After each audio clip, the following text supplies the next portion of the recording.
Do you have any idea how many successful entrepreneurs who've had what other people would classify as setbacks? Car accidents, infertility, immigration, addiction, the list goes on and on. Any idea how many successful entrepreneurs have turned those things into an unfair advantage? This is the Unfair Advantage. Turning life's challenges into your secret weapon for success. Life throws curveballs. They're not setbacks, they're setups for success. We dive deep into the lives of amazing entrepreneurs who've embraced their struggles, turned them into strengths, and built kick-ass businesses. And it's not about dwelling on past mistakes, it's about moving forward, building resilience, and creating success despite all the odds. Before we jump into these incredible stories, a big shout out to Brad's agency, ScreamingCow.com, where we turn dreams into digital realities. Let's do this. This is the Unfair Advantage. And now your host, Brad Starnes. And welcome back to another episode of the Unfair Advantage. I am your host, Brad Starnes. Today I'm excited to be joined by Scott Hulbert, who is the owner at Swift Haul Junk Removal. Swift Haul is passionate about providing excellent customer service, and in my opinion, they are a customer service company that just happens to do junk removal. They provide services from removing unwanted junk from single items to your entire household. Scott faced a pretty major setback when he was let go from a job in January of 2020, prompting him to kind of reevaluate his career. And for those of you who have been keeping track, January of 2020 did happen before the pandemic. So we're going to talk a little bit about that.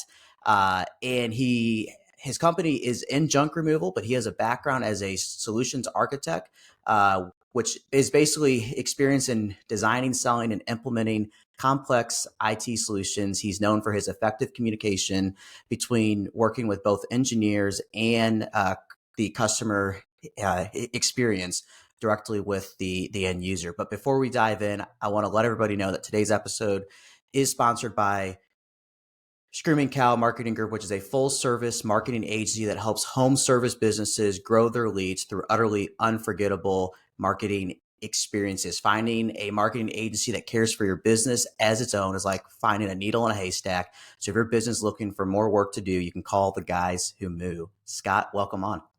The guys who move. Very cool. Appreciate it. Thank you for having me. Yeah, absolutely. One of the things that, so kind of to reiterate, I put the dogs upstairs, but they still are a little bit in the background. So, that is totally fine. So yeah, I was, January 2020, the company I was working for just kind of said, hey, things aren't working out. We're going to make a change, and you aren't part of it. And so I found myself out of a job and, 51 years old, and I do work in tech, which I think, unfortunately, sometimes can be a little ageist. I look a little younger than my years. So sometimes I think that, I've been blessed with that fact. So I may be able to sneak under the radar a little bit longer.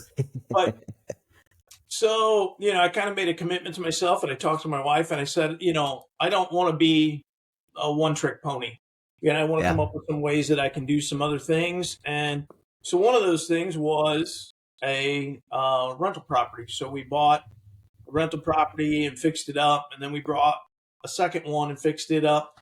And that's where I ran into a gentleman who owned a company called, and I'll give him a little plug, Slam Dunk and Junk, and his name is Kyle Landwehr. Yes.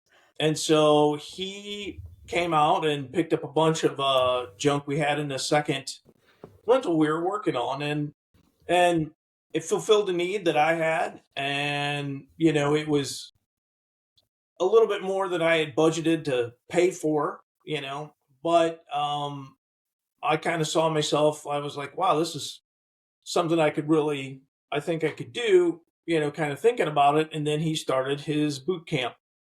And so I decided that, okay, well, talk to the wife yet again, said that I think this is something I want to try. Mm-hmm. Not quitting the day job. I was able to get a new day job and, nights and weekends, kind of doing this junk removal. And so, um, oddly enough, I mentioned it to a guy at church that I'm pretty good friends with, IT people. So we run the soundboard and the computer streaming for our church. And so I mentioned it to him. And oddly enough, he's a project manager at used to be Monsanto, now Bayer. Yep. And so he was like, yeah, I want in.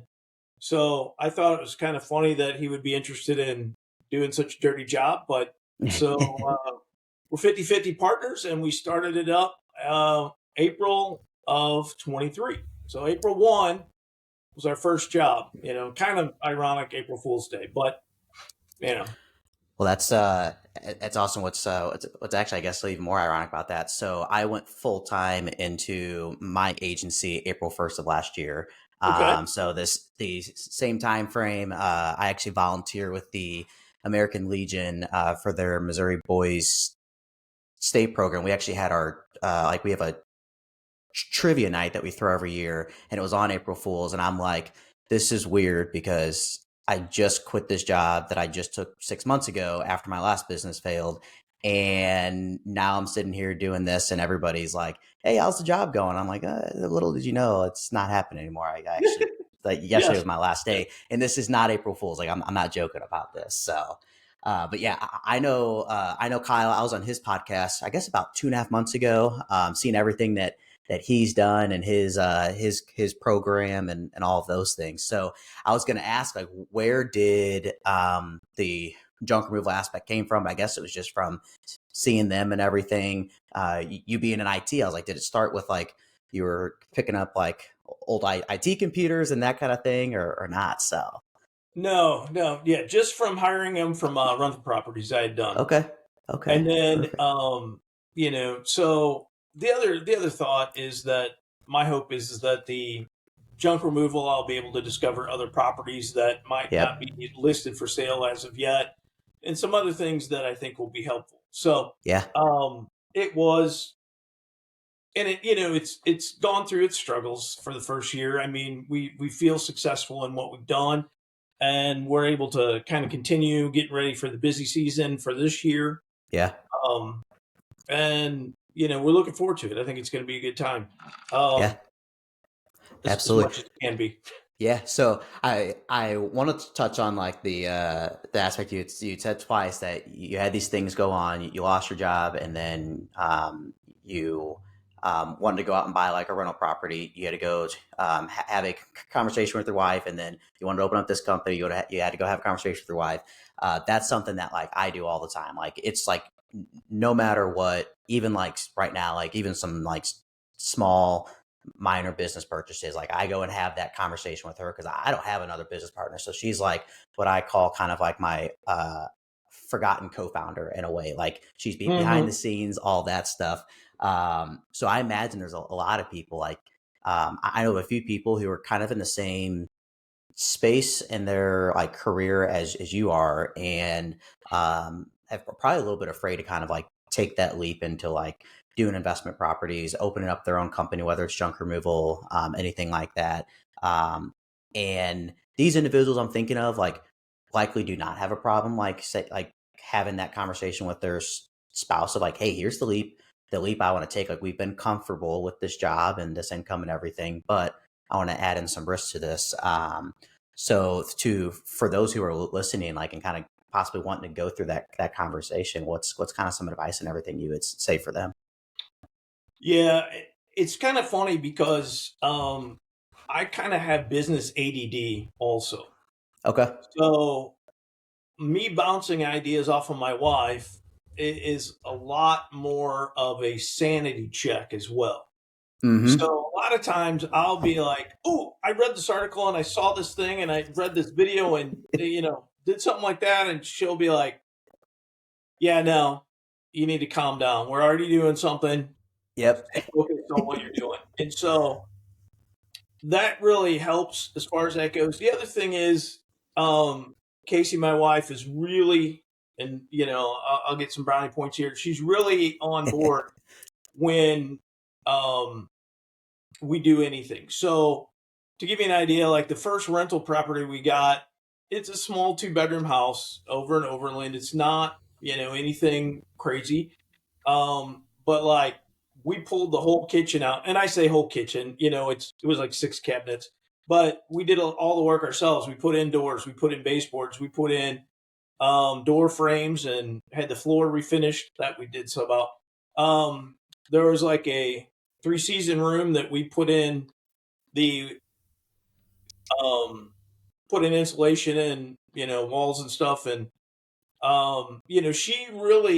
she was there the whole time, paintbrush in hand and sander in the other, and it wasn't just left up to me to do. And so kind of with the junk removal, she'll, unless she's got another plan, I'll be like, hey, we just got a call for a job, and a lot of jobs you get are, I need a couch, I got a washer and dryer I need hauled away, or they're not super huge. And so I'll be like, hey, I got a job this evening, you up for going? And if she's not got anything planned, she'll hop right in there too. And so Wow. it's fun to see. I have 2 daughters, and this is another one that's kind of funny. Is my older daughter, she really likes doing it. She likes going and helping out, and she's had some big jobs. So I'll come back to that in a minute. But she's really liked the jobs, whereas my younger daughter is under duress. She'll go on occasion, but she's not nearly as excited as my older daughter. So, for instance, we had one that was a rental. So the people had moved out. They just left everything. They didn't, there wasn't anything, of salvageable really. And so we had 4 employees, and they started cleaning it up. Well, they got in and started going, and it had fleas really bad. And so they were getting all bit up with fleas. And so we had to stop, we had to bomb it, and they had to put on Tyvek suits and respirators and the whole 9. And what you don't realize is this is a house that has no power. It's in the summer. It's 90 already, and now you're in a Tyvek suit. And so, my daughter worked through it, and she thought it was I don't know if fun, but she liked that sense of accomplishment. At the end, you look back and feel like you really did something. And I think that's part of what I like about it too, is I'm consider myself kind of handy, kind of mechanical. And I like fixing things, and I like doing things. And IT, unfortunately, I get some of that, but like everything I do, like every 4 or 5 years is replaced. It's I spend a lot of time migrating this, getting it all set up, and then all of a sudden, okay, well, yeah, we retired that. It's no longer in use. Yep.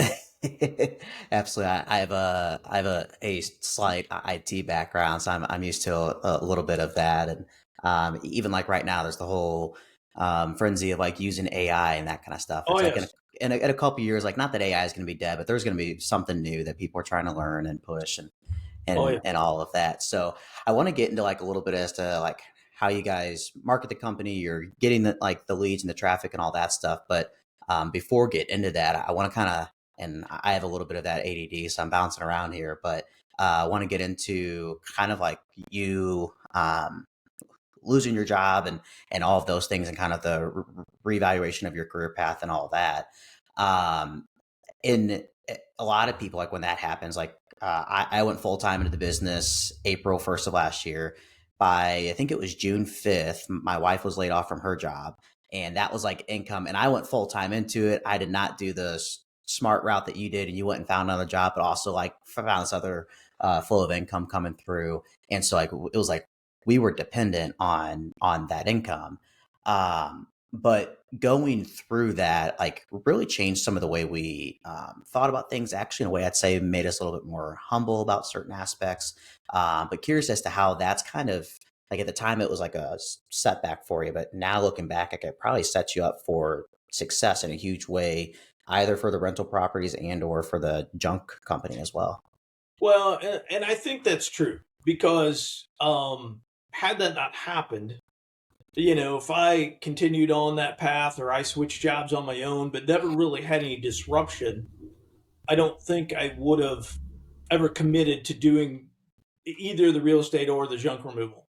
Mm-hmm. And really, having to have that prod, and I'm like, I'm over 50. It's like if you're not going to do it now, when are you going to do it? And I've talked about it for a long time with my wife, and that I know, and one of the things that you had said about getting in and getting fully committed, that's the there's part of it that's good and bad about that. Yes, I'm still working the full-time job, but it's kind of like swimming with a life preserver. You don't really have to commit as much as you want to. If you jump in Mm-hmm. the pool without the life preserver, you got no option but to swim. Yep. And, as much as I'm happy not having to do that with the junk removal right now, not having to be 100% all the time, you know, that having that commitment Yeah. might have pushed me to grow the business faster, you know. And my business partner and I are happy with our track, but it's Mm-hmm. hard to not want to take it to the next level. Yeah. Well, and like one of the things that like in a way like you have a advantage of is you now have like your own form of like business financing in a way. Like that's not something that I had. So it was like every dollar we had was going like reinvested back in the business, which even Hmm. at like where you guys are at, that's what's happening. But I had no other way unless I went out and took out a loan or a line of credit or something to actually finance some things that I wanted to do to grow the business even faster. And so, like, at least for you guys, like, if it's like, if you have people to pay, but you got these jobs booked out and this and that income hasn't came through yet, like some of those things, buy a new truck, all those things, like you can finance those with the income from the job and not have to be as concerned as like where that money's coming from. Yeah, So, definitely didn't hurt. So yeah. we we have I call it a truck and a half right now. Okay. We were able to purchase two trucks.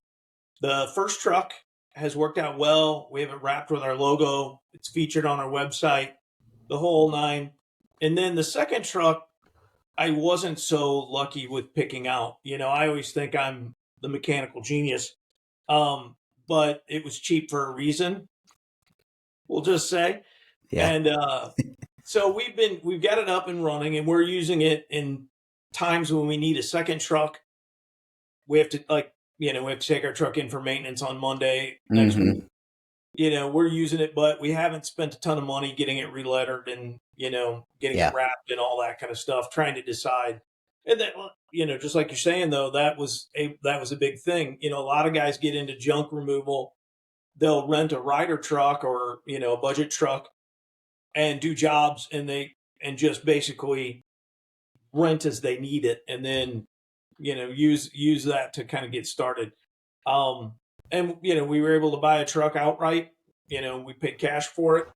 It Hmm. is a 2000, so not Yeah. a spring chicken in the vehicles, but does the job and got us to get our foot in the door. And I think that's also helpful in a way because we didn't run out and buy a $70,000 truck and then be like, we really don't like this truck. We Right. want something different. So Yeah. I think by the Well, time we get around to the next truck, we'll definitely know what we're looking for. yeah.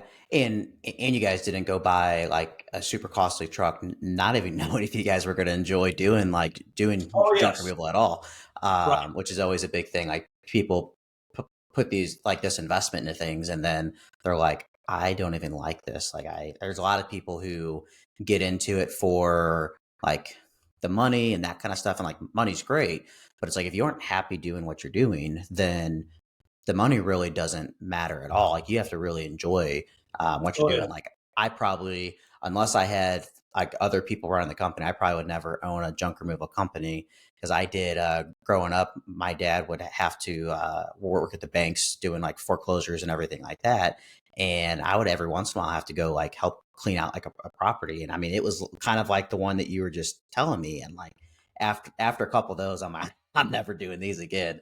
But there's some people that like they love it, they enjoy it, and it's a lot of fun for them. So and that's the end goal, is to not be doing the day to day. I'm, yeah, can't really tell on camera. I'm only about 5'6", and I'm not the biggest guy. So, we've been lucky to find some really great help and some guys that we yeah, just kind of call when we need. And, like over the winter, we had like 3 jobs back to back that was pulling out pianos. And one of them was out of a basement. And it's just like, on that kind of stuff, I'm like, I'm not built for this. yeah, I'm not going to play in the NBA. I'm not a football running back. There's just you got to look at your limitations. yeah. And so, but what I'm hoping to be is a really good cheerleader for my team. Mm-hmm. Give them all the tools they need to succeed. And then, we're looking at, talking to other people who might come to work for us and say, my goal is also to make sure that you guys have work, make sure that the schedule's filled, that it's scoped properly. We understand Yeah, what we're there to do. And you guys have the tools to do it, and that's the real goal that we're looking for, yeah. and we want to make it fun for the people who come work for us, as well as, hopefully making the customers happy. Yeah, absolutely. Like as a is especially since you have your job and everything during the day, like the best ideal situation is like you got the trucks running during the day while you're working your job, and you got income flowing um and jobs flowing and everything like that throughout the day during the week, and eat some evenings, weekends, that kind of thing on there. So as we talk about, so I actually just left a networking event earlier today, and one of the things that one of the ladies asked me, we're doing like these little like group breakouts, these one-on-ones, and she's like, hey, like where I'm at, based off what you said, like I cannot work with a marketing agency your size yet, because we just aren't big enough yet. And it sounded like she's doing a lot of the work herself. She owns like a cleaning company. And it's like I gave her a few tips on like how to really like drive traffic and drive leads and all of that while you're still small, while also not like chasing all of these, I'm going to call them like crap leads or anything like that. So Right. what are Right. some different ways that you guys are doing right now to actually create business and cash flow and everything like that? So, right now we're on Yelp. We get a lot Okay. of leads from Yelp. We have, we're paying for Yelp leads, or the Yeah. Yelp content. We're on Angie's List. Okay. We do some postings and stuff like that. We do a lot of Facebook posts. We usually put just kind of a generic one on every day. Yeah. Actually, starting September 1, we're going to be working with a company called Magnet Marketing, and we're going to be doing a lot of Facebook advertising as far as that Okay. goes. They specialize in the Facebook and Google ads and stuff of that nature. And so his name is Jacob Oates. And Okay. so we're definitely looking forward to seeing how he does. It's funny, Yeah. I say he's a kid. It's like 26, 28, I think. Okay. So, but and it's one of those kind of things, you probably run into this yourself, is could I learn the Facebook marketing? Could I learn the Google ads and stuff like that? Sure, I probably could. Yeah. But, if I'm wanting to run this company and be the leader of it along with my business partner, is that the best focus of my time? Mm-hmm. I need to get people, specialists, involved in the things that they're good at, and let me kind of try and do the things I hope I'm good at. And Yeah. then, the other thing we're trying to do is develop our target market, and try and develop, obviously anybody with stuff that needs removed is going to be a target customer, but Right. we're probably going to try and go more, do more boots on the ground, door to door, door hangers, those kind of things. But then also we're going to try and look at, we just ran into this not too long, actually like 2 weeks ago. A friend of mine's father passed away. His mom is moving to an assisted living facility. Not assisted living. It's kind of like a retirement apartment. So, Hmm. she just like it in case something happens, someone's there, And so we helped clear their house and, working on things that can be donated, things that can be need to get trashed. And that's one of our big focuses is we kind of want to be a donate recycle first Yeah. company so that, our first priority is can this be used by someone else? And then the second one is, if not, can it be recycled? So and things, as we grow, we can't do right now. So for instance, those pianos, they had to go to the landfill. There's not people don't realize unless I call it the church lady special. Um, unless it's a Steinway or a Kimball or a Yamaha piano, nobody wants it.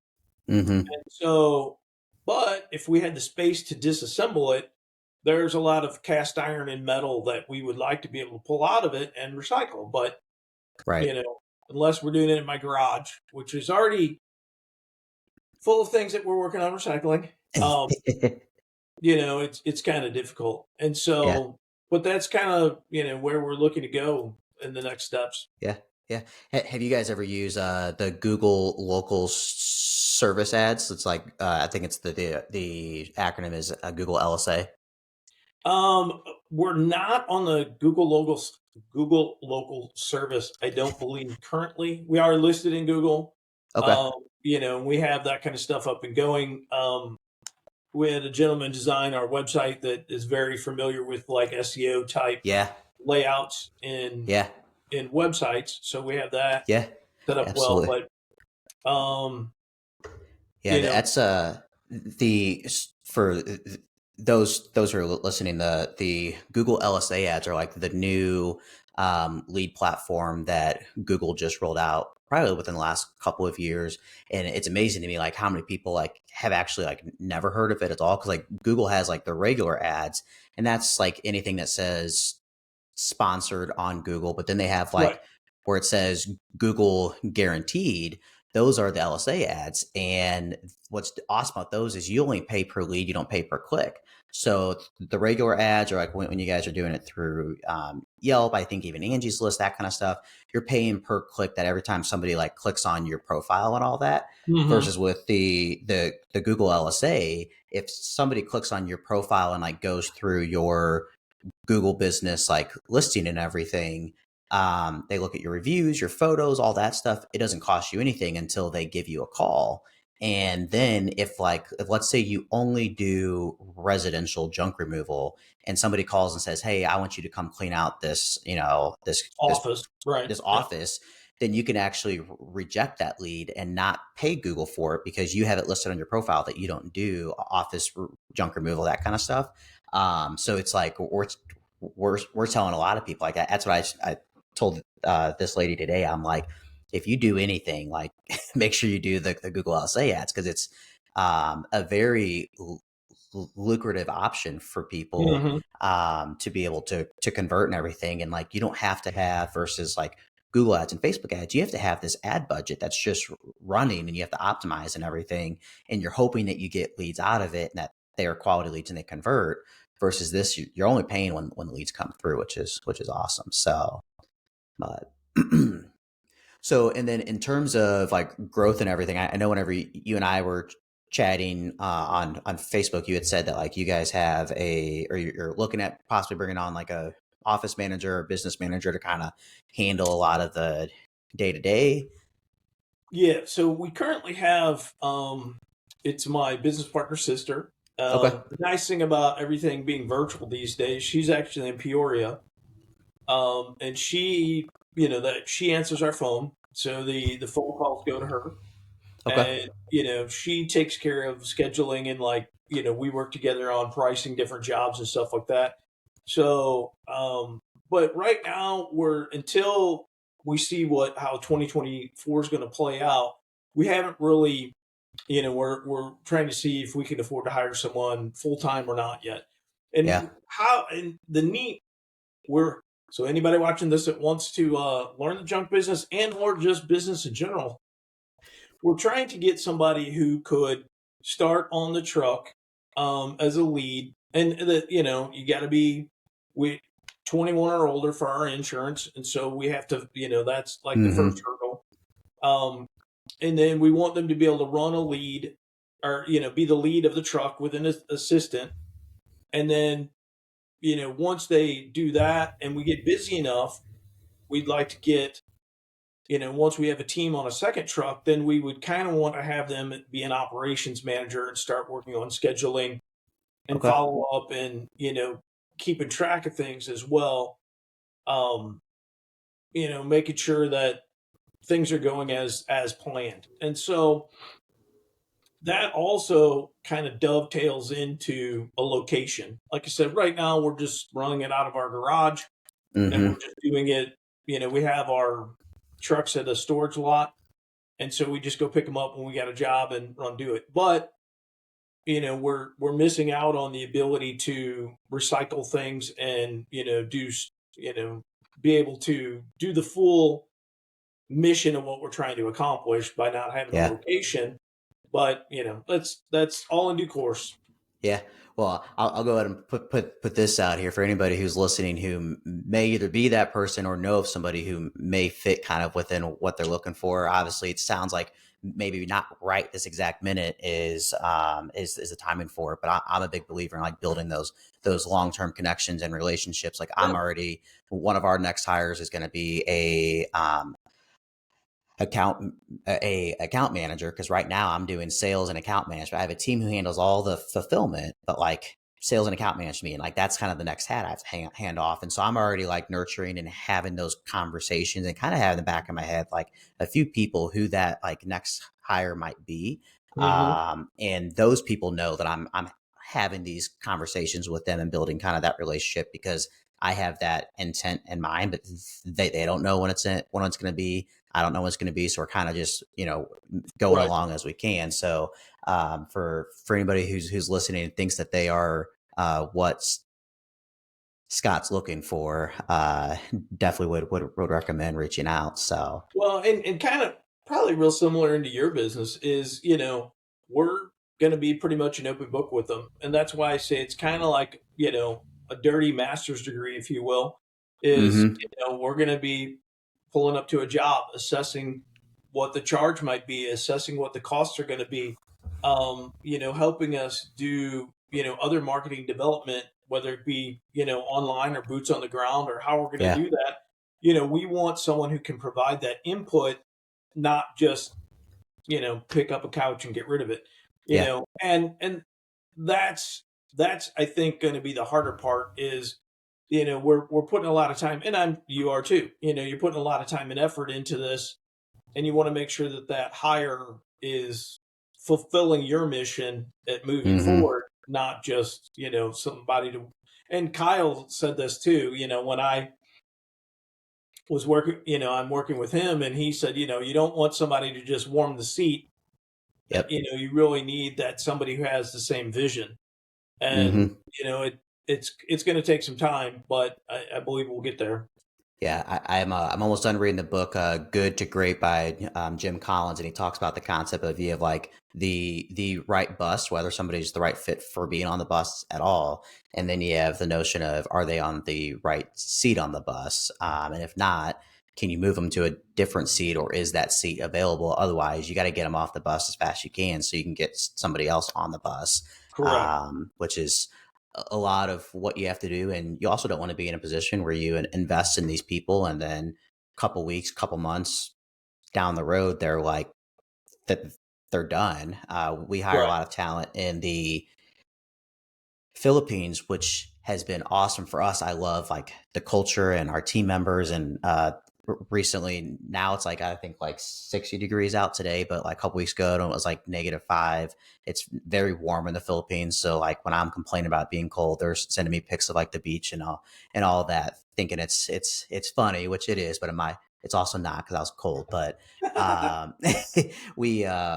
had hired somebody, and like I thought she was the right person for the bus. She was the right, on the right seat on the bus. And we got like 2.5 weeks in, and then all of a sudden, like, gone. Like I hadn't heard from her or anything like that. And That actually happens a lot in the Philippines. Like it's kind of like a cultural thing. Like in America, we have to give like a 2 week notice and this and that, or we at least have to give a notice. Like in the Philippines, a lot of times they just like stop showing Just up and like disappear. and don't give a notice unless they feel like really connected and invested in all that stuff. And we hadn't have had enough time built in there yet to kind of build that relationship. And But yeah. actually, the owner of the company I work for currently, he calls it right person, right job.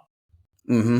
And he's like, sometimes you'll get the right person, and they're really good, and they fit the culture, and they understand, they join the team, and everybody's cohesive.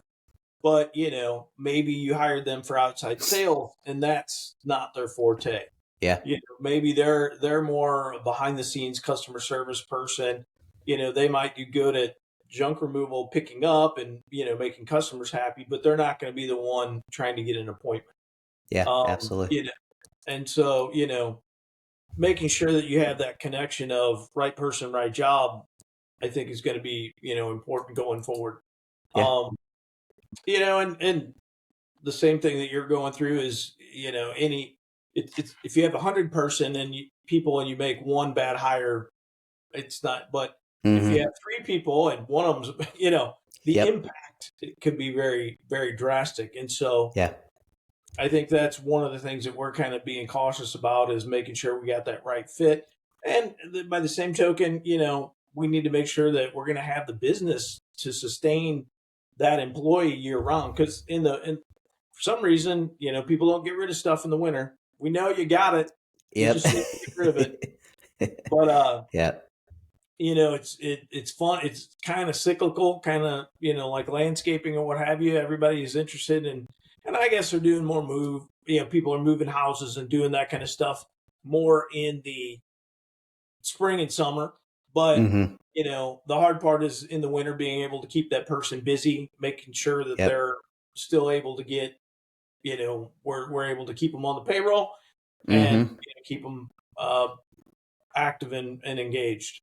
Yeah, well, and that's where like the investment in the rental properties come important, because then in the winter months you can have them kind of working on those while there's not really any business coming through elsewhere. So I'm going to ask you 2 questions just because I know we're coming up on time, and I want to be respectful of your time. Now you can kind of just answer both. So one, anybody who's listening in the St. Louis, St. Charles area, if they're wanting to use your guys' services, use you for junk removal, like where in the metro area do you guys focus on?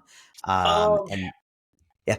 and I don't want to say this in a bad way, but you know, have junk will travel is kind of our radius. But if you live in Herculaneum and you have so I'm in North St. Charles. So if you live in Herculaneum and you have a couch that you want to get rid of, I probably can't take that job, Right. Yep. just because our truck is diesel and it gets about 9 miles to the gallon. It's just not going to be profitable. Um, Hmm. but most of the St. Louis area, you know, if you have something that you need picked up, we'll be glad to come by, and we offer a free estimate. And if we did, everybody wants to get a price online, and I understand that they want to understand, what they might be in for. But at the same token, so do we, and we want Yeah. to make sure that if we pull up, we have the manpower, we can look through it, make sure everything's ready to go. And a lot of people don't realize you can't. There's things you can't just throw in the trash. It just works the Hmm. same way as your home trash. You can't put paint in there. You can't put motor oil in there. You can't. There's a Yeah. lot of things we have to check for to make sure we're doing things responsibly. Yeah. And then the last thing I would say is that sometimes photographs people send, it's hard for us to evaluate, is that going to all fit in one truck, Yeah. and so like I said, we'll be happy to come out and go over it with you and let you know, hey, we think it's going to be about this much, and get it squared away. Awesome, awesome. And then for anybody who's listening, who's you mentioned you were over the age of 50. So anybody who's kind of in that area, been thinking kind of like where you're at, where it's kind of like now or never that I make this jump. What's kind of one word of advice that you would give to those individuals? I would say just give it a chance. You can do it, but and kind of like I've done that's been happy for me is just in a measured instance. It doesn't mean you have to go in and quit your day job and but I think doing something that gives you something to look forward to, maybe not, it might be a hobby that you want to turn into something that you could monetize, or maybe just doing something that, you've already thought about doing and see if that's something that you could do, but at least give it a shot. Absolutely. Well, for anybody that's listening, if you're looking to connect with Scott or their junk removal company, you can visit them at swifthall.com. We'll make sure we have that information in the notes here for the show.